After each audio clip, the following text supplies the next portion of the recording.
As you guys all know, my name is Husky, and I'm talking about why Iron Man 2 is the best Iron Man movie, and will probably be the only good Iron Man movie, like the most accurate Iron Man movie we'll ever get. Now you're probably wondering why. You're probably thinking, oh come on, Husky, that's not true at all.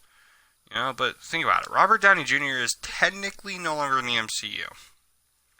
So why wouldn't that be that is, like, in my opinion, the most accurate Iron Man movie we'll ever get for a lot of reasons.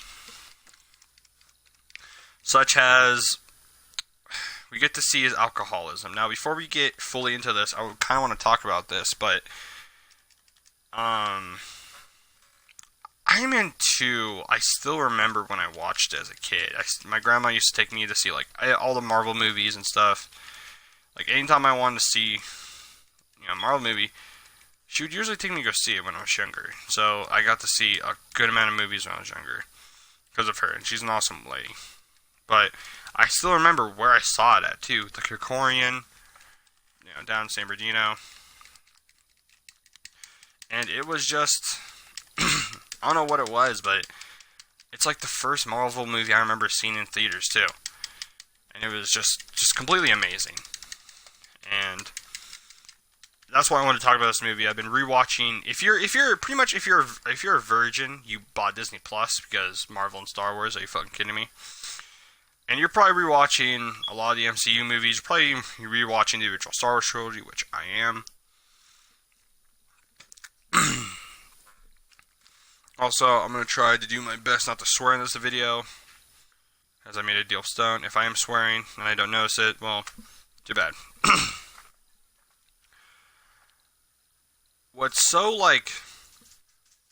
great about that movie is that it's very accurate to the character of Tony Stark.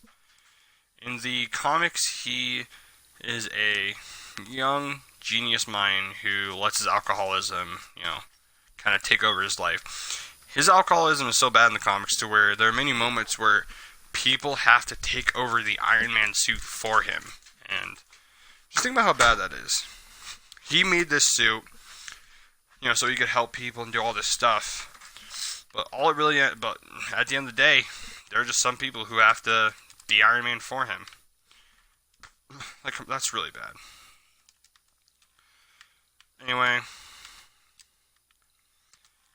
it's just really good in my opinion. Also, this is kind of where we get to see Tony develop more as a character. For instance, he makes Pepper Potts the new CEO of Stark Industries. That's not because, he just doesn't want to deal with the responsibility anymore, like he kind of plays it off as. That's because he generally knows he's going to die. And he wants to leave that company, and, he wants to leave that company with someone who he knows for a fact will do, great with it. And, we'll just do some amazing stuff. And me personally, I love that. I love that he does that. And, he tries to play it off as, I just don't care to run my company, da-da-da-da-da. But really, I know he doesn't say that, but it's kind of, implied that's what he's trying to go for. But really, that's what it is. He just knows he's going to die, so why not? It's also one of the reasons why he tells Nick Fury that he didn't let what's-his-name take his suit.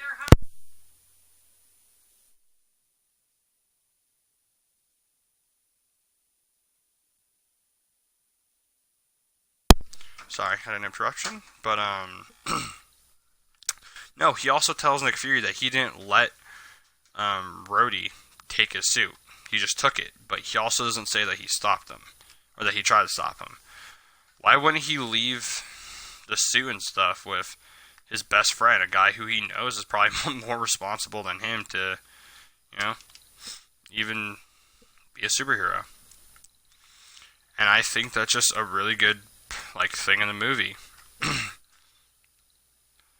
And I generally just love that. I love how that whole movie's made. Also, I think Whiplash is the best Iron Man villain. Out of the Iron Man movies, I know some people are going to be like, well, Thanos. It was he was Iron Man's true villain. No, shut up. How about the actual movies? Not Endgame or Age of Ultron or any of that. I think making him a character that has a relation to his father. Because think about it like this: the movie is more of the battling between the sons than it really is the battle between Tony and Whiplash. It's more of a battle between two children of partners who just, stuff didn't go right, so their two kids are, they're taking it out. They're duking it. It's more of a battle of sons than it really is about anything between them. Whiplash isn't mad at Tony, he's mad at Howard. But Howard's dead, so of course he's gonna, take it out on, the son of the man who ruined his father's life and who possibly led to his father being abusive or whatnot.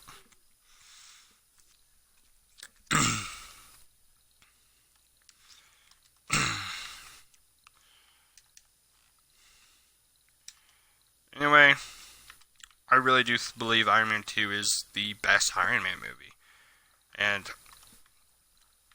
like I said, I really love his alcoholism in that. I love that he is not properly dealing with his issues, but he doesn't really know how to deal with them. He doesn't know how to tell his friends that he's dying, So, of course, he's going to sit there and say, hey, I'm just going to be a complete obnoxious asshole because that's what you guys know me for. I'm already like that, so why would I act all different? Now, something I will say that I also do like about the movie is Justin Hammer. I like that he's pretty much like the low-budget Tony, you know what I mean? He's trying to do his own thing, he's trying to do all this stuff, but really he just keeps getting, insulted by everybody about being about pretty much being a Tony clone, if anything. Hammer Tech, Stark Industries, just all these names and such that are clear just like clones of him, And it's just a really good movie, and I love it. And like I said, for these reasons, I think it is the best Iron Man movie. You have a great plot, you have a great villain, you have great characters and great, character development. This is where we see Tony not just as an asshole, but as a caring asshole. Also, let's be honest. I don't give a shit. The scene between... I swore, didn't I? Damn it. Damn, it's not a swear. If the Catholics can say it, then I can. My apologies to Stone. I almost went through a whole video without swearing. I don't care, though. Because, as cool as hero fighting hero in Civil War is, you gotta admit, Iron Man vs. War Machine is one of, the best fight scenes of all time. You gotta admit that. Come on, that's just a good fight scene.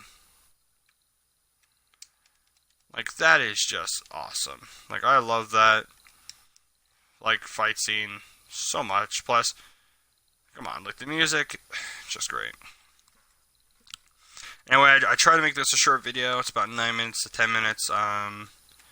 Anyway, yeah, if you agree with me, comment saying I agree. If you don't agree with me, comment saying I don't agree, and just note that I don't care. Because it's a movie that means a lot to me as a child, and it means a lot to me now as a young man of the world, and long live Iron Man, and R.I.P. Tony Stark.